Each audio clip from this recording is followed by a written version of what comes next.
Bienvenidos a Bonita Radio. Esto no es un cuento, esta es la verdad. En breves segundos la periodista Carmen Enita Acevedo estará con ustedes. Bonita Radio está disponible en Facebook, Instagram, X, Spotify, YouTube, iVoox y iTunes. Agradecemos a nuestros auspiciadores. Vega Coop, de tu lado siempre. Nuestras transmisiones son viables también gracias al apoyo de ustedes. Pueden enviar sus donativos accediendo a bonitaradio.net. Allí podrán realizar su aportación a través de PayPal o tarjetas de crédito. También pueden acceder a ATH Móvil Negocios y realizar un donativo a Bonita Radio o a Periodismo 21. Pueden enviar un cheque o giro postal a PMB número 284, P.O. Box 194000, San Juan, Puerto Rico 00919-4000. Bonita Radio, esto no es un cuento, esta es la verdad. Con ustedes, la periodista Carmen Enita Acevedo, en directo desde el estudio Roberto el Indio Acevedo.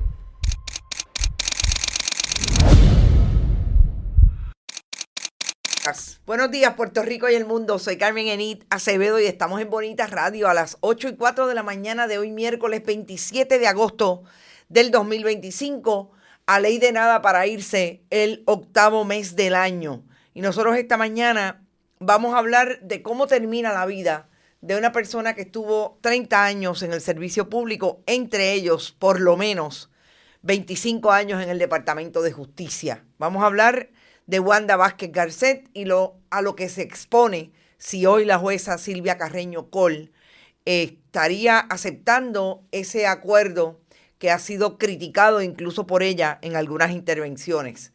Vamos a hablar de Luma Energy y el gobierno de Puerto Rico, atravesado con el tema de la Junta de Control Fiscal y lo que han hecho los bonistas que ya habían llegado a un acuerdo de transigir la deuda que tenía el gobierno de Puerto Rico con ellos por ser bonistas buitres de la Autoridad de Energía Eléctrica.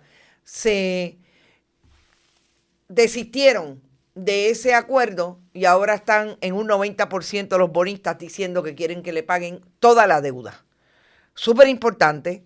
Y la demanda que tiene Luma Energy contra el gobierno de Puerto Rico y las APP por el intento del gobierno de cancelarle el contrato. ¿Radicada dónde? En el caso de quiebra. Súper importante.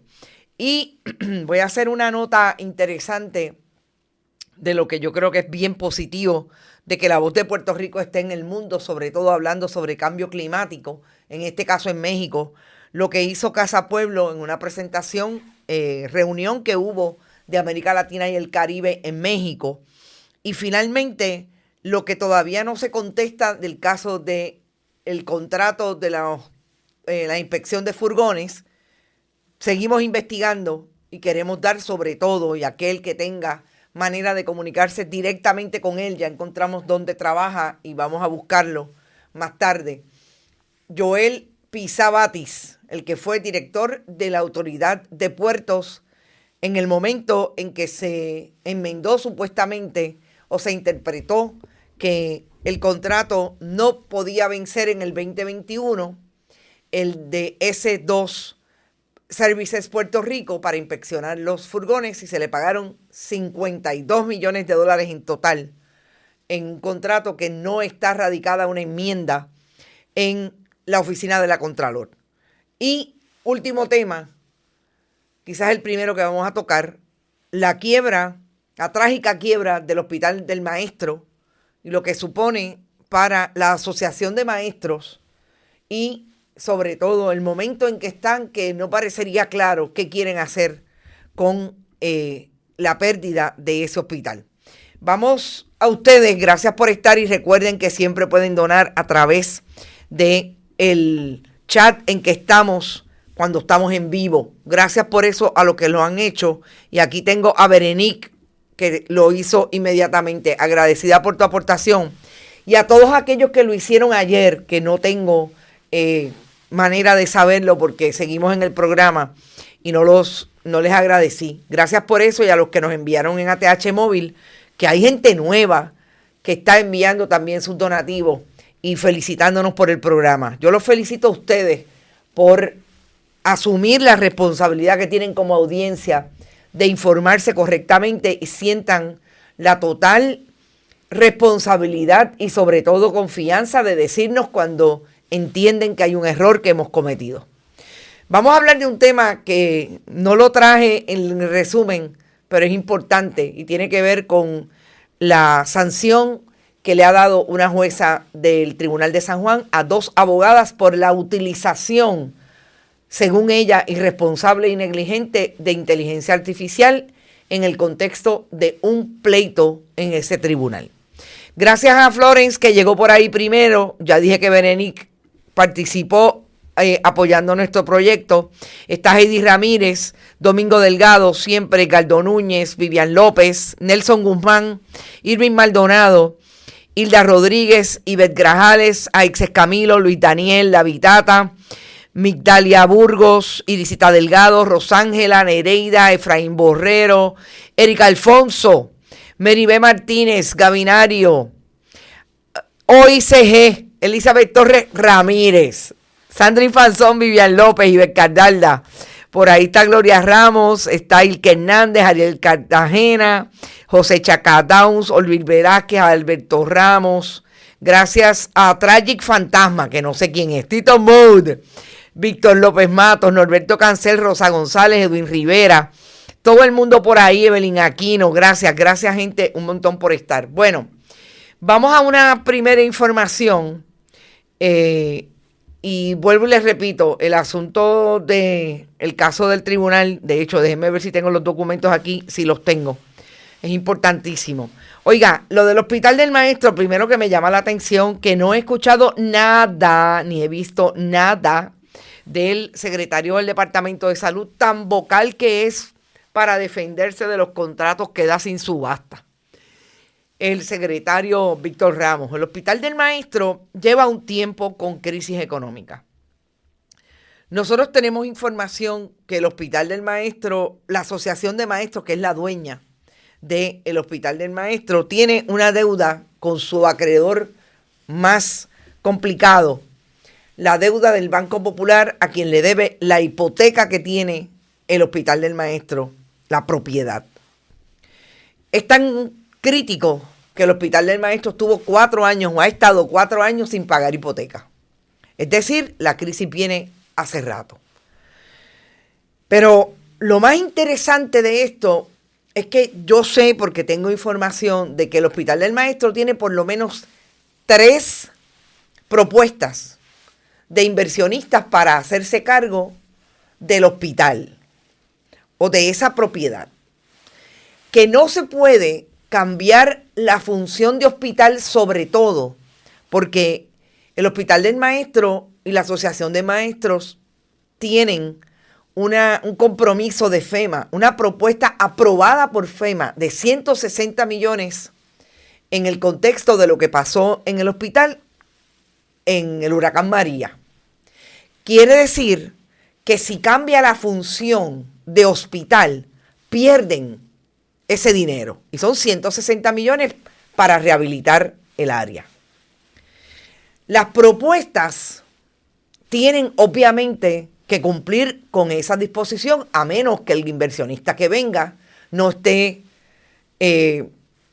ningún problema de perder 160 millones para rehabilitar la propiedad.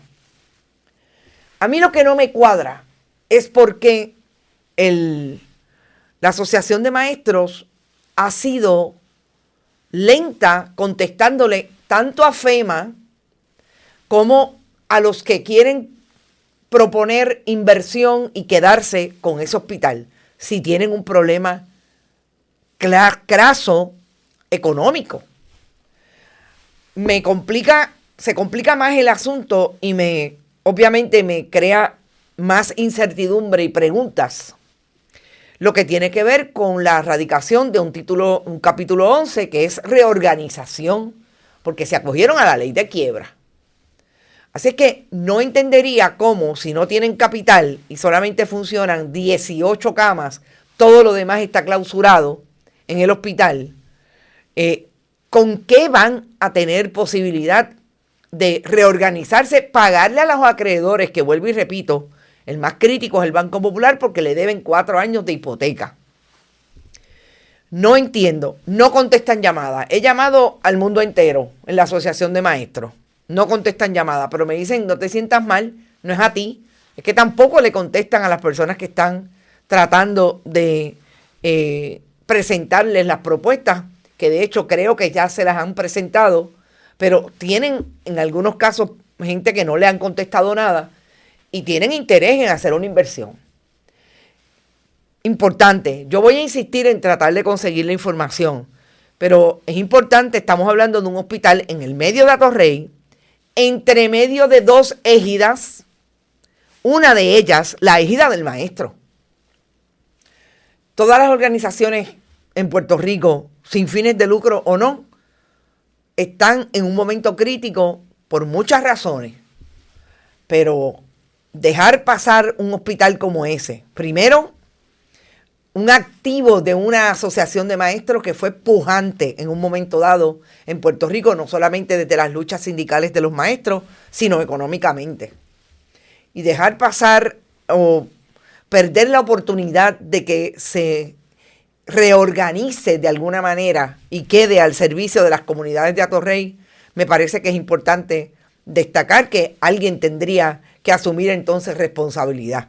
De hecho, todo lo que yo escucho, leo, de lo que yo sé hace 3 semanas que está pasando, que no hay contestación, que los inversionistas están esperando que haya algún acercamiento, es igual de poco informativo en las notas que leo, sobre todo de los colegas que están publicando en el periódico El Nuevo Día.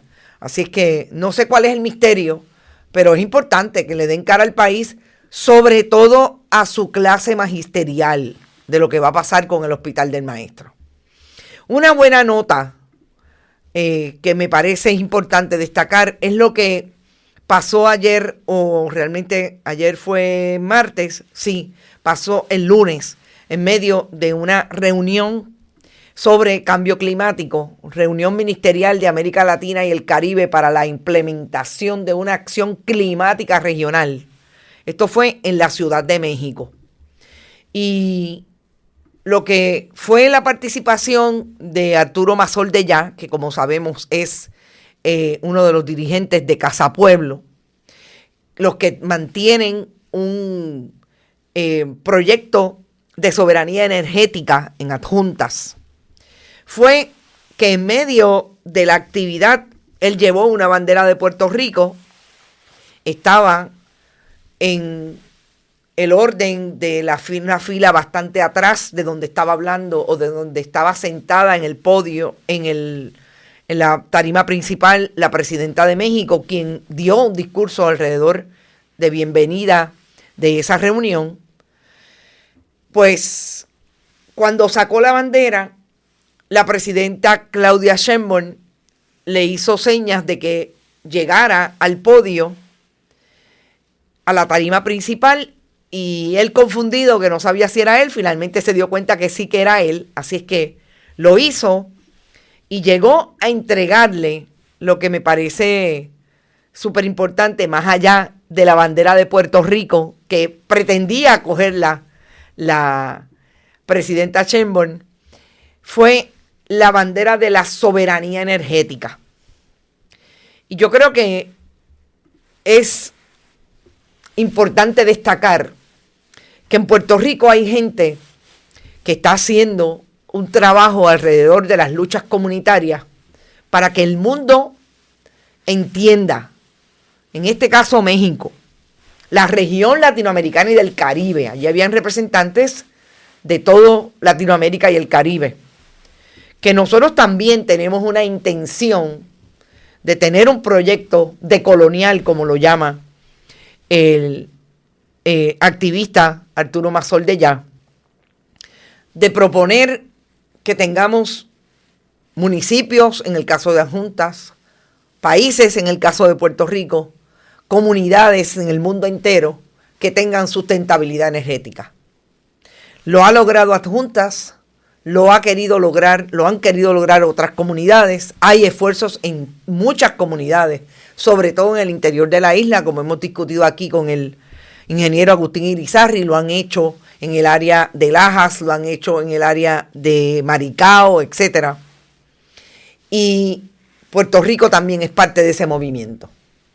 Y hablando de lo que vamos a hablar ahora, que es precisamente lo que está pasando en el mundo de la privatización energética de Puerto Rico gracias al Partido Nuevo Progresista y algunos elementos del Partido Popular que se unieron a ellos cuando aprobaron la privatización de Genera a través del proyecto de producción de energía, aun cuando no lo hicieron con Luma, pero han estado contestes sin ningún problema en seguirle los pasos como Alianza Violeta al Partido Nuevo Progresista. Vamos ahora solamente a un comentario bien breve. Asunto del contrato de los furgones, de la inspección de los furgones. Y lo que se descubre, que todavía no he podido conseguir a la Contralora, con relación a ese contrato, nosotros no lo vamos a dejar caer. Lo que nos queda de tiempo antes de irnos de vacaciones, vamos a insistir en buscar información, sobre todo en tratar de conseguir a Joel Pisabatis, que fue el director de la Autoridad de Puertos, que se supone que haya firmado una enmienda a ese contrato y que no está registrada en la oficina del Contralor. Así que es importante que sepamos que para nosotros ese tema es importante porque se fueron por el chorro 52 millones de dólares y al día de hoy nadie, ni la gobernadora de Puerto Rico, ha dicho nada sobre ese asunto, a pesar de que es una historia que ella trató de matar de los colegas, del colega Luis Valentín del Centro de Periodismo Investigativo. Ponlo en la nevera. No nos olvidemos de esa investigación porque es importante. Vamos al asunto de lo que está planteado desde ayer en una demanda contra el gobierno de Puerto Rico y la alianza público-privada que dirige el SAR de Energía, Josué Colón. Y es que alega Luma Energy que tiene que intervenir el tribunal, en este caso la jueza Laura Taylor Swain, porque lo que está ocurriendo en el pleito, realmente en el intento del gobierno de Puerto Rico de cancelarle el contrato, es contrario a lo que se supone pase en ese acuerdo e incide en lo que se hace o se da en este momento en ese tribunal, que tiene que ver con la reestructuración de la deuda de la Autoridad de Energía Eléctrica. Dice Luma que el contrato es parte esencial para mantener los activos de la autoridad, cuya operación es necesaria para pagarle a los acreedores. Y por eso le pide la intervención a la jueza, una sentencia declaratoria, que reafirme que el contrato es válido. Yo creo que Luma lo que está haciendo es adelantándose a lo que entiende son las amenazas del gobierno de Puerto Rico de que va a cancelar el contrato. Y lo más interesante que tiene todo esto es que le va a dar posibilidad tanto a Josué Colón como a la gobernadora de Puerto Rico de seguir retrasando lo que ellos prometieron en campaña, sobre todo la gobernadora, de que va a cancelar el contrato de Luma antes de diciembre. Ese término de antes de diciembre lo planteó Josué Colón. Pero ya a este momento la gobernadora dijo hace una semana que le podría tomar 1 año y medio. Vemos cómo se va retrasando. Me parece que esto era lo que todo el mundo había planteado, de que el proceso se iniciaba, pero no necesariamente se iba a dar. Porque lo que no esperábamos, que era que Luma fuera al tribunal, en efecto lo hizo. Específicamente, Luma le está diciendo a la jueza que el estado de las condiciones de la Autoridad de Energía y sobre todo de la red de transmisión y distribución es increíblemente, miren lo que plantea, es el resultado de la politiquería en la Autoridad de Energía Eléctrica, que tiene que venir al tribunal porque ha habido un intercambio de cartas entre Josué Colón, y lo sabemos, lo hemos discutido aquí muchas veces, y la gente de Luma, de que hay incumplimientos, lo que obviamente quiere decir que quieren activar la cláusula para cancelar el contrato. Y ellos objetan todo eso. Lamentablemente para los ciudadanos, oigan esto, Luma haciéndose la víctima. La Luma no ha recibido la cooperación significativa de parte de los custodios de la vieja guardia. Es decir, que Luma dice que los culpables son aquellos politiqueros que destruyeron la Autoridad de Energía Eléctrica, la privatizaron, y en ese intento de privatización tampoco los han apoyado. La vieja guardia, vamos por partes, Luma. La vieja guardia de la Autoridad de Energía Eléctrica está representada por un montón de PNP que ustedes tienen trabajando en Luma. Empezando por ahí. Que la vieja guardia de trabajadores y trabajadoras, aquellos que conocen el sistema, en efecto no están allí, solamente unos pocos, porque el gobierno de Puerto Rico fue capaz de darle la posibilidad de irse para otras agencias a hacer lo que ellos no hacían en la Autoridad de Energía Eléctrica. Y muchos de ellos, por razones de principios, entre otras, decidieron que no iban a aceptar trabajar con el privatizador. Así que la vieja guardia, los que conocen la Autoridad de Energía Eléctrica, no están trabajando allí. Los politiqueros sí están trabajando con ustedes. Esos están ahí, entre ellos la hija de Mitalia Padilla, de un montón de políticos que trabajan en Luma, el hermano de García Bardales o el esposo, etcétera, etcétera. Sí, pero qué interesante que la argumentación sea: no, el problema es que estos no quieren cooperar con nosotros. No, el problema siempre ha sido que ustedes no tienen el personal adecuado para atender ese sistema que en efecto todo el mundo sabe que está crítico. Y encima de que está crítico, ustedes no saben qué nos ha pasado. Bueno, por lo menos 9 aumentos gracias a Edison Avilés de Liz y su recua de comisionado, por lo menos. Y además de eso, apagones todos los días en muchas partes del país. Y aprovecho para siempre darle mi abrazo solidario a aquellos que se solidarizan con el periodismo independiente desde la montaña, porque ustedes también están aquí. Mucha gente que en la retransmisión que tenemos de la red de emisoras en esa área, red informativa, siempre nos repiten. Así es que, no sé, me parece que aquí como que los argumentos son interesantes, claro. Independientemente de los argumentos que podamos debatir en términos de los hechos propios, lo más importante también es cómo va a reaccionar a esto la jueza Laura Taylor Swain.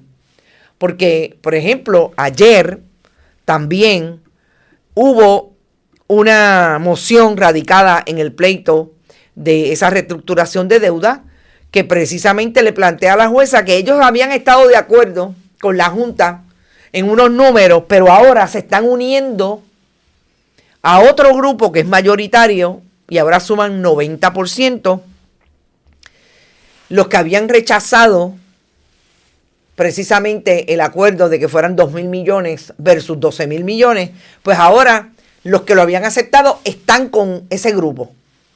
Y eso aumenta a un 90% aquellos que quieren que se le pague la deuda completa. Por un lado, vemos cómo Luma está empujando que lo dejen como privatizadora, que obviamente descarten la posibilidad de que pueda ser cancelado ese contrato, yendo al mismo caso de quiebra. Y finalmente tenemos a unos buitres envalentonados porque aparentemente el esfuerzo que ha hecho el presidente Trump para que finalmente no haya una junta constituida, sustituir a por lo menos 5 de aquellos que eran parte de la junta y que fueron despedidos por él, pues ¿qué hacen los bonitas? Entienden que están en un buen momento para obtener una buena negociación con esos otros que son más buitres que ellos, pero igualmente son buitres, para con un solo miembro de junta, John Nixon, se establezca la posibilidad de que en efecto puedan obtener la totalidad de ese pago, que nos llevaría hasta 12,000 millones de dólares. A mí me llama la atención que todavía a estas alturas el presidente Trump solamente haya dejado a John Nixon y no haya nadie más nombrado.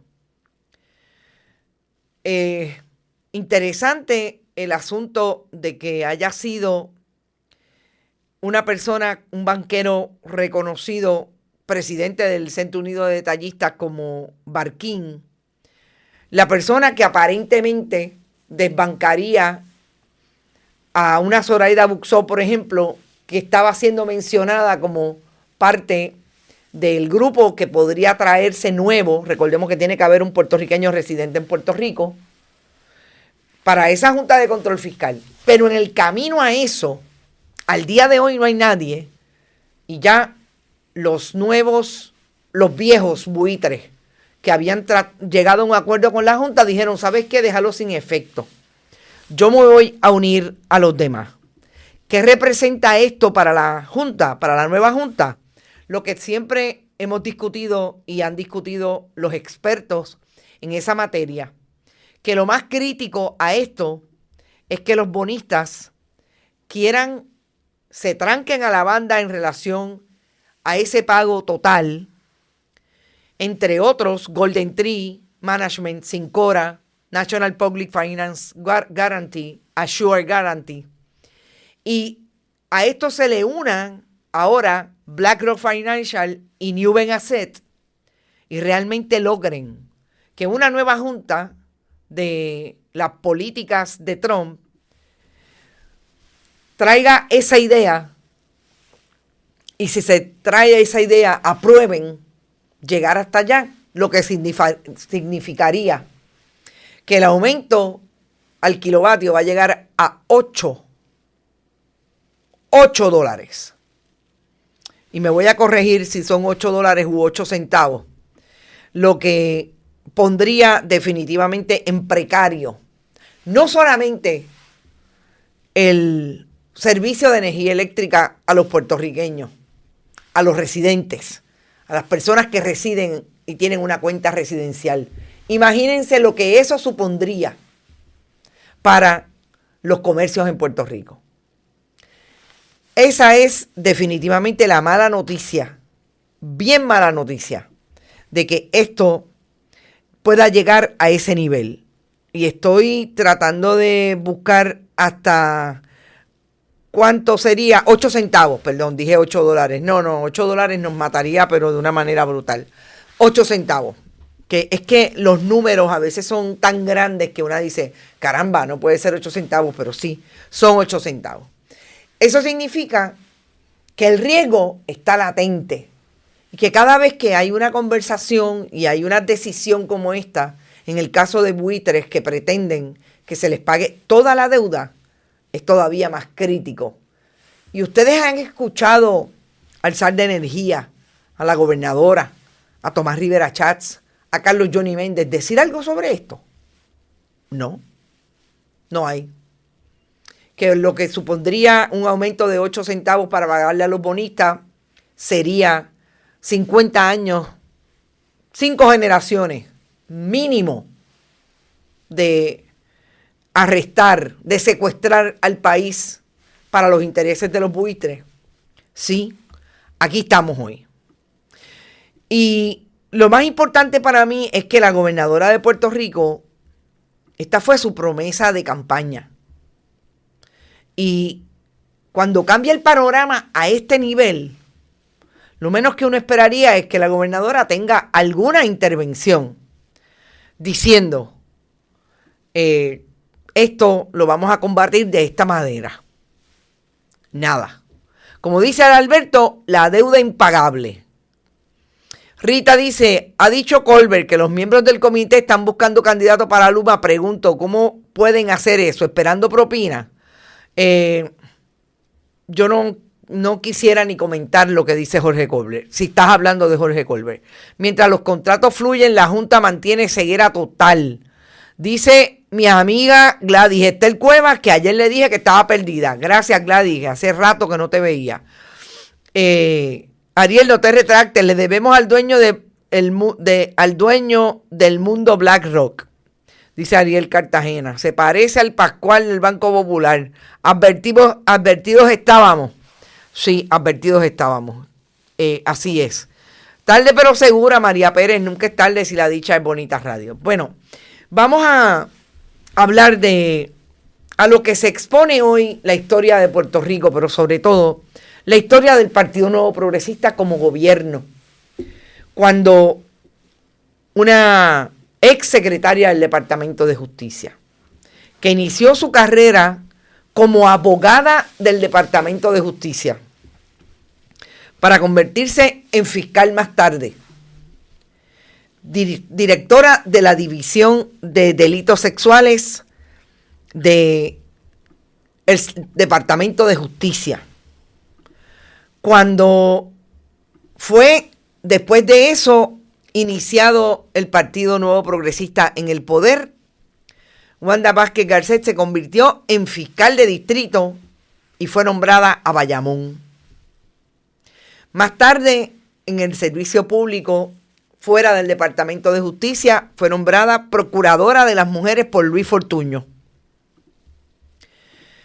Y llegado el momento de la administración Ricardo Rosselló Nevares, Wanda Vázquez Garcet se convirtió en la secretaria del Departamento de Justicia de Puerto Rico. Hoy, la jueza Silvia Carreño Coll podría sentenciar podría aceptar el acuerdo de alegación a que llegó Wanda Vázquez con el gobierno de Estados Unidos, representado por Stephen Muldrow, Nicholas Cannon, el fiscal de distrito de Estados Unidos en Puerto Rico en el caso de Muldrow, un fiscal de la División de Integridad Pública, extinta División de Integridad Pública bajo la administración Biden y otras administraciones republicanas, pero que desmembró y desarticuló el trumpismo a su llegada en el 2025. Lo importante de esta cita de Wanda Vázquez es que después de haber pasado incluso por una acusación relacionada a su intervención como secretaria de Justicia, cuando supuestamente ella intervino con un agente en medio de una investigación de escalamiento del apartamento de su hija, Wanda Vázquez Garcet pase de haber superado aquella acusación a nivel estatal a ser convicta de un delito menos grave en el contexto de haber aceptado correr y retar en el 2020 a Pedro Pierluisi como candidato a la gobernación para el 2020. Yo creo que lo más importante que le ha pasado a Wanda Vázquez Garcet en todo este esfuerzo es precisamente de su carrera en el Departamento de Justicia, encontrarse que se puede colocar del lado de aquellos que desde la administración de Pedro Rosselló González están siendo identificados como corruptos y se convirtieron en convictos por corrupción. Los más cerca que estuvo la corrupción del Partido Nuevo Progresista en la época de Pedro Rosselló González fue precisamente cuando se investigó todo lo relacionado a la contratación de Superacueducto del Norte, en aquel momento llamado Supertubo, Superacueducto, y un subsecretario de la Gobernación fue convicto precisamente por ese asunto. Pero un gobernador en la historia de Puerto Rico nunca ha sido convicto por corrupción. Es decir, si esa alegación de culpa es aceptada por la jueza Silvia Carreño, Wanda Vázquez se convertiría en una gobernadora por el orden sucesoral, porque sabemos que advino al poder cuando Ricardo Rosselló Nevares renunció, el pueblo se lo pidió, y el Partido Nuevo Progresista parece que estaba bien complacido, Tomás Rivera Chats y Carlos Johnny Méndez, de residenciarlo si no renunciaba. Y Wanda Vázquez se convertiría en una convicta, como ha sido convicta por corrupción y está cumpliendo cárcel, la ex senadora y ex secretaria del Partido Nuevo Progresista, María Milagros Charbonnier. ¿Por qué yo digo si la jueza acepta la alegación de culpa? Porque en una vista donde va a pasarse el acuerdo a que ha llegado un acusado con la fiscalía, la defensa de ese acusado con la fiscalía, los jueces tienen que hacer unas preguntas de rigor que son obligatorias para asegurarse de que ese acuerdo está legalmente constituido y la persona que va a asumir la culpa está bien clara de lo que está firmando, de que está haciendo una alegación consentida, libre de presión, etcétera, etcétera. Eso es un esfuerzo que hacen todos los jueces en el momento en que van a aceptar o no una alegación de culpabilidad de un acusado. Tiene que leerle todo lo que significa que vaya a hacer una admisión de culpa versus lo que pudo haber hecho en un procedimiento ante un jurado. Así que la jueza tiene sí una discreción. Claro, es difícil usted decir yo no voy a aceptar la alegación cuando tiene a dos partes que se pusieron de acuerdo. Y ahí entrará la fiscalía a decir, nosotros teníamos esta prueba y esta prueba. Si hubiéramos visto el caso, entendemos que esta prueba era lo suficiente para que el jurado tomara la determinación de culpabilidad. Y así las cosas, todo el mundo expone y la jueza aquilata y asume como juzgadora de este caso, de ese asunto que está mirando desde el punto de vista del derecho, lo que le dicen el reglamento para determinar acepto, no acepto. ¿Que es difícil? Sí, yo creo que es difícil decir que, bueno, no lo voy a aceptar. Tendría que justificar. Si Wanda Vázquez, en efecto, hoy se le acepta esa alegación, se va a convertir en la primera gobernadora convicta de un delito. Yo creo que eso para el Partido Nuevo Progresista es importante, porque, como dije, lo más cercano que se ha estado es con un subsecretario de la Gobernación allí en la Fortaleza, pero definitivamente los más críticos desde el punto de vista de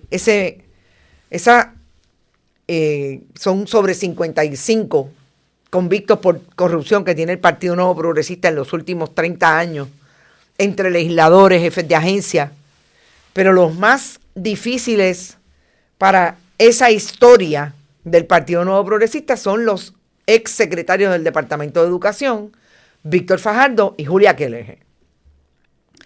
Así que Wanda Vázquez Garcet se colocaría en esa historia. Después de tener una carrera buscando que se procure justicia a favor del pueblo de Puerto Rico, porque era la representante del pueblo de Puerto Rico hasta llegar a ser la funcionaria de más alto rango en el Departamento de Justicia. Nosotros, como yo coloqué en una breve nota a través de los muros de Twitter y de todas nuestras plataformas, nadie sabe lo que va a hacer la jueza.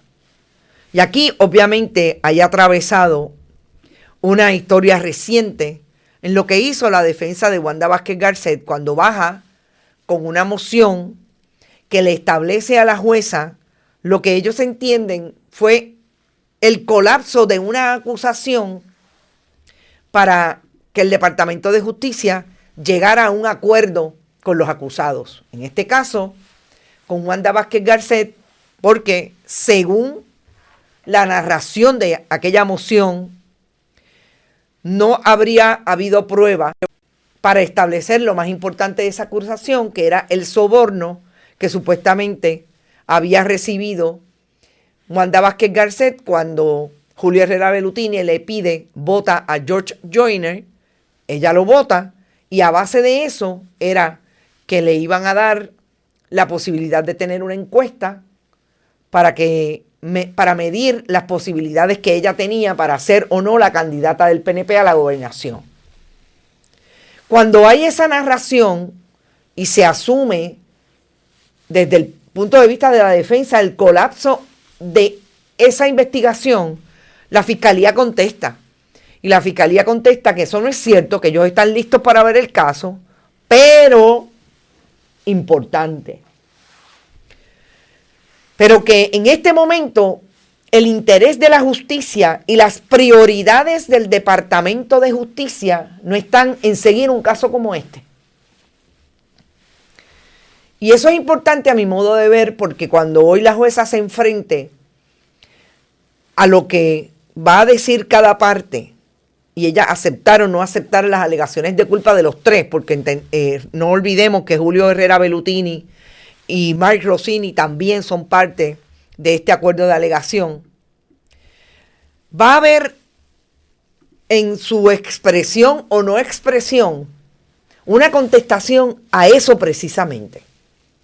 Porque Silvia Carreño ya adelantó en algún momento, entre las mociones que se le radicaron, etcétera, lo inconforme que estaba o lo sorprendida que estaba que un caso importante como este, de infracciones en medio de una campaña electoral, lo que significaba eso para la democracia, y no estaba tan contenta de que habrían llegado a ese acuerdo menos grave, y un menos grave que para Wanda Vázquez Garcet supone que es solamente haber tenido ante sí una oferta de contribución de una persona que él no podía hacerle esa contribución porque es un extranjero y no podía donarle, y esa oferta ella la habría aceptado, pero no estamos hablando de que la aceptó. Es solamente una alegación menos grave de que esa oferta estuvo ahí y ella la pudo haber aceptado. Así que yo creo que ahí va a haber una contestación de cómo el judicial está entendiendo que el ejecutivo, en este caso las políticas de Donald Trump, un departamento de justicia dirigida por una amiga y una ex empleada de uno de los abogados de Donald Trump, que también es abogado en este caso de Julio Herrera Bellutini, Christopher Kise. Todo eso está planteado en esa vista de hoy. Que hayan expresiones, no lo sabemos, no creo, pero definitivamente el haber dicho el Departamento de Justicia que es el interés de la justicia y de finiquitar un caso, el ahorro, y sobre todo que eso no es prioridad en este momento, y la alegación se hace en un momento en que las prioridades del Departamento de Justicia cambiaron, es importante. Y sobre todo es importante que ustedes lo vean, porque precisamente incide en cuando usted va a ir a votar, por quién usted vota, por el que no le importa la corrupción pública. Síganse llenando los bolsillos de dinero público y de inversionismo político y sobornos, etcétera, versus el que plantea, no en la campaña, porque esto es importante, no es en la campaña, es que usted lo vea. Es que usted vea que cuando se constituyen en gobierno, en el Departamento de Justicia van tras los corruptos. No es que lo prometan y después no lo hagan, tipo Luma Energy y vas para afuera. Todo eso está planteado allí. Yo no creo que en este momento Wanda Vázquez tenga una amistad con el Departamento de Justicia republicano, ella alega ser republicana, como tuvo con la republicana Rosemilia Rodríguez. No lo creo. Yo creo que ahí hay molestia de parte y parte, sobre todo de lo que para la fiscalía es que le digan que su acusación colapsó. Y que siempre, como siempre digo, nunca lo sabremos a menos que no se vea el juicio, porque esa prueba va a quedar confidencial y nunca vamos a tener acceso a menos que no consigamos gente que sea tan dadivosa desde el punto de vista de que saben que la investigación periodística le interesaría ver ese descubrimiento de prueba, pero son miles y miles de documentos. Así es que nosotros hoy vamos a estar pendientes a ver qué ocurre, no podemos estar en la vista. Es a las 2:30, a esa hora tenemos una entrevista para dejar grabada precisamente. Vamos a estar pendientes a lo que ocurre, a lo que pasa en sala, porque estoy segura que los colegas van a narrar lo que ocurre en sala, cómo se da ese acercamiento entre Fiscalía, Defensa y el tribunal, que es quien finalmente decide acepto o no acepto la alegación de culpa.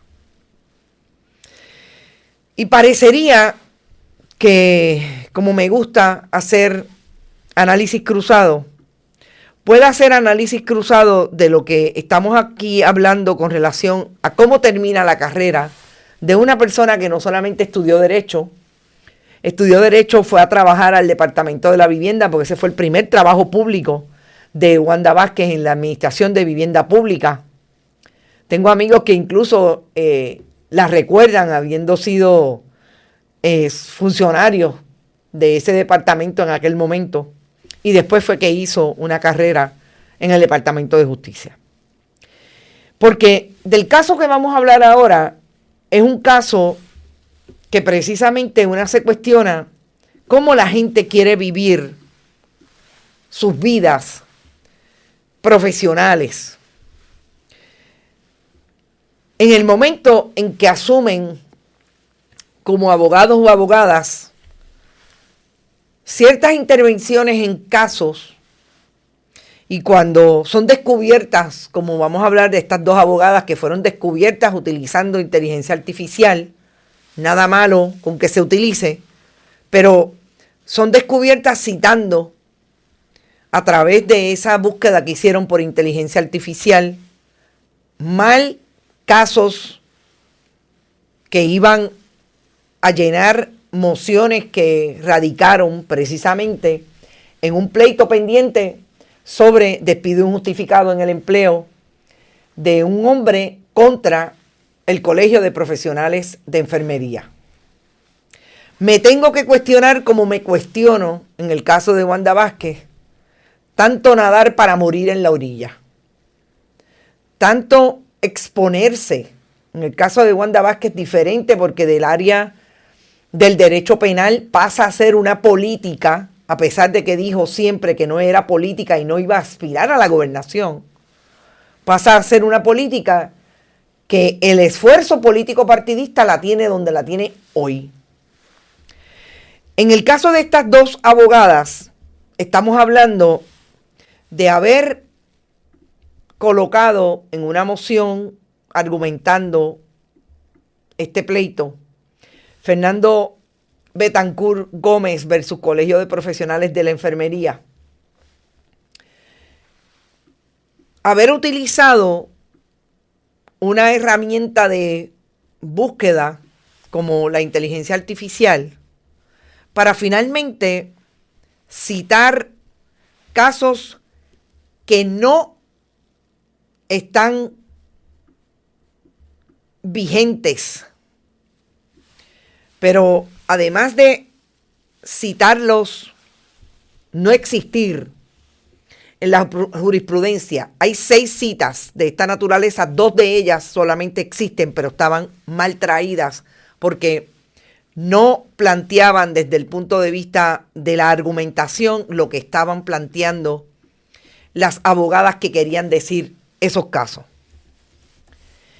Para mí, lo importante de esta moción es precisamente cómo estas dos abogadas son referidas al Tribunal Supremo, porque no solamente cometieron la conducta que el tribunal les pasa juicio sobre ellas, cuando el abogado de defensa de uno de los demandantes establece que esto se dio y las abogadas argumentaron que ellas habían corregido, que fue un error de la búsqueda,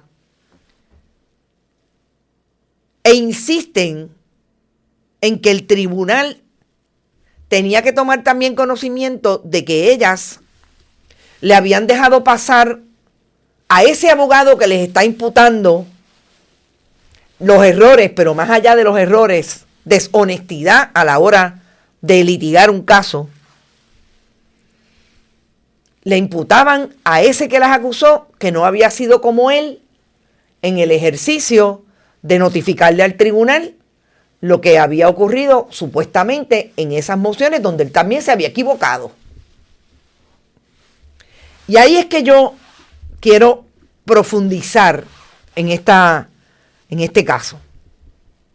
Primero, esto salió ayer por la tarde-noche en un medio de comunicación y no quisieron identificar a las abogadas. Yo tengo una diferencia con relación a eso. Si nosotros aquí hablamos de cualquiera que está en un INRE, porque es una figura pública, como María Milagros Charbonnier, que le trajeron un INRE en los años, a principios de los años 2000, y hablamos con nombre y apellido porque lo son. ¿Por qué obviar que las licenciadas María B. Irizarry Centeno y Anisa Michelle Bonilla Irizarry son las que se le está imputando conducta antiética y que el tribunal las está refiriendo al Tribunal Supremo para que se dirima si en efecto cometieron conducta antiética según los cánones de ética? Porque recordemos que es el Tribunal Supremo el que tiene que ver con toda la disciplina en cuanto a las violaciones a los cánones de ética de la profesión legal. Me parece que no se puede ser justo dejando fuera los nombres de estas dos abogadas. ¿Qué dice el tribunal? Y voy también a decir que la jueza que tomó esta determinación, referirlas al Tribunal Supremo e imponerle una sanción de $1,000 entre ambas por el asunto aquí planteado, es Larisa Ortiz Modesti del Tribunal Superior de San Juan. La jueza dice: no se trata de un incumplimiento ordinario con las órdenes del tribunal o una mera inobservancia de las normas procesales. Se trata de utilizar herramientas tecnológicas sin la debida diligencia y supervisión y hacer representaciones falsas al tribunal a base de referencias inexistentes en las que se le atribuyen al Tribunal Supremo citas y determinaciones que nunca se han emitido con la intención de adelantar su posición en el caso. Estimamos que corresponde a nuestro más alto foro, como parte de su facultad inherente para reglamentar la profesión legal, evaluar esta conducta y determinar si han violentado las normas éticas aplicables y expresarse, si así lo estima necesario, sobre los lineamientos éticos que deben regir el uso de la tecnología e inteligencia artificial en la profesión legal. Esto es una controversia que empieza en el mes de agosto, porque las abogadas radicaron una moción aclaratoria, que es la que les digo que le imputan al otro no haber sido tan fuertes. Ellas no haber sido tan fuertes con él porque él también cometió un error.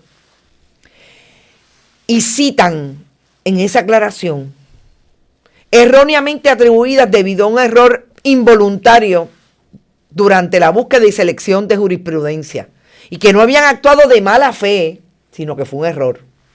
Responde a las limitaciones derivadas de la conducta de fuentes generales, es decir, injustas y ofensivas las imputaciones que le hizo el otro representante legal sobre la fabricación de jurisprudencia.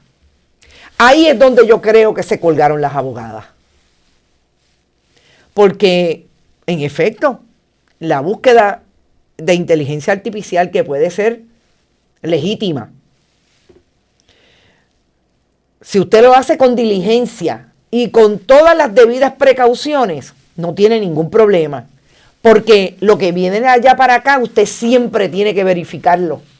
Y la jueza incluso tiene que citar que no solamente es lo que ellos alegan es un error involuntario, es que repitieron incluso el nombre de una parte en un caso que es ya jurisprudencia establecida, que es famoso en el orden civil, y la repitieron en 2 ocasiones y en 3 ocasiones con el nombre mal señalado de esa parte. Y que es parte de lo que ocurre cuando usted busca y no corrobora. La jueza va más lejos, les dice, ni siquiera se conoce en el caso tan importante.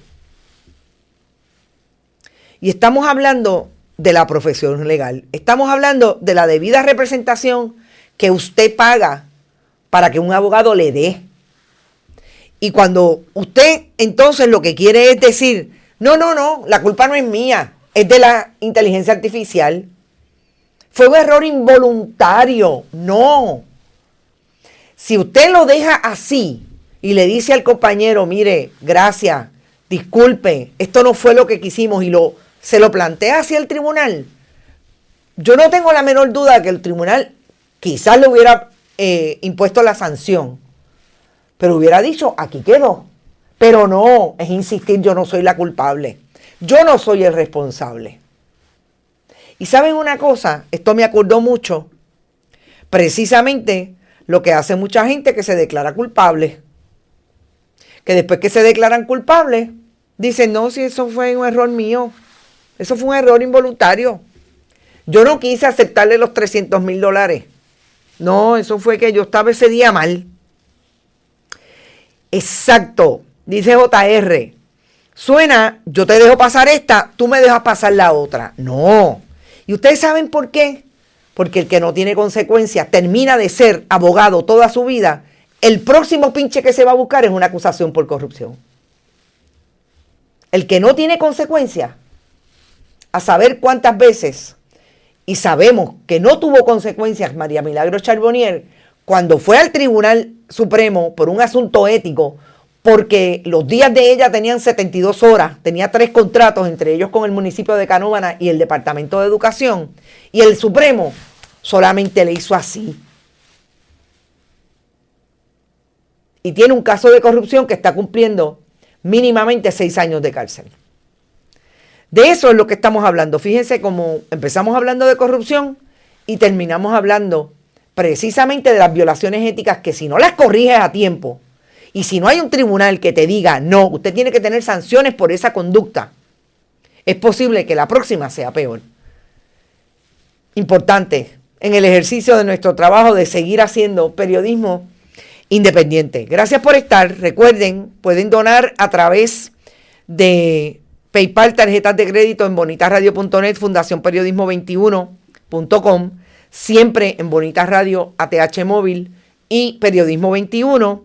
Y además de eso, durante el programa, a través de este chat, siempre también pueden donar y también pueden hacerlo en el momento en que el programa esté en Premiere o en la biblioteca de YouTube. Usted no lo ha visto, como dice María, que a veces llega tarde, María Zambrana y compañía, Nereida. Usted le da ahí el corazón al signo de dólar y puede donar para que este proyecto siga activo. Gracias por eso. Nos vemos esta tarde a las 5 en otro Que Palo es Noticia. Hasta ahorita, que pasen un buen día y no se olviden de Rodrigo Otero Goico, que viene por ahí como un bólido a las 12 del mediodía con su almuerzo deportivo. Hasta ahorita. Este programa fue traído a ustedes por Vega Coop, de tu lado siempre. No olvide que puedes realizar sus donaciones a través de ATH Móvil Negocios, a Bonitas Radio o a Periodismo 21. o puede acceder a nuestra página de internet bonitaradio.net y donar a través de PayPal o tarjetas de crédito. También puede enviar cheques o giros postales a nombre de la Fundación Periodismo Siglo XXI, PMB 284, P.O. Box 194000, San Juan, Puerto Rico 00919-4000. Bonita Radio, esto no es un cuento, esta es la verdad.